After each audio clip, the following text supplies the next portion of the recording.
There's Kuchkuchkain, the Red Top Mountains. I always feel at home when I'm here. In 1492, Columbus discovered us. 173 years ago, you discovered the Salish. 150 years ago, the Hellgate Treaty was signed down by Missoula by a lot of people, but the chief didn't sign it. Chief Charlotte didn't sign it. And in 1891, right here, Chief Charlotte got up one morning and there was a bunch of soldiers around his camp. He told these people, "Tia medishui, yet fako imsh, tunetakos imsh, ke komshult, tma yechayute, tas putes lusochte, tas putes luchut, tuneke kharmim esyam ke komshult." And what he said was, "Gather round, my people. Today we move. We have to move, not because we want to." These people on horseback, that was the soldiers, he said they have no respect for babies. They have no respect for old people. If we refuse, we'll all be killed. Because you remember Chief Joseph, remembered down by Billings, what happened down there in Sand Creek. Stories always come around.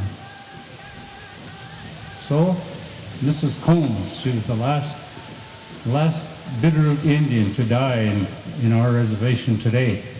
In 1977, she died when she was 95 years old. But she said when they had to leave here, she was 11 years old and her sister was 12.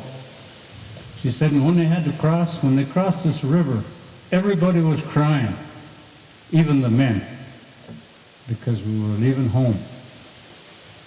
And as I grew up, I noticed this a lot, because she said they had to camp 3 times before they got to where we're at now.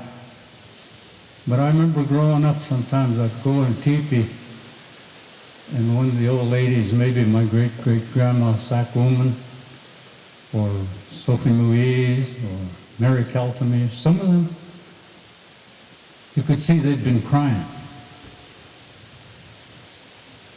And I'd find out later why. Because the last one, I went to Mrs. Combs' house. I used to visit her a lot. When I went in her house, I see she'd been crying. So I asked her in Indian, "But still, why are you crying?" She says, "Because I'm lonesome for home, the Bitterroot." I know Sophie Louise used to say, if it wasn't for the good people, because I always said, years ago there was a move to wipe our people, our kind, off the face of this earth. But there were too many good people. That's why we're still here. We're here because of the good people.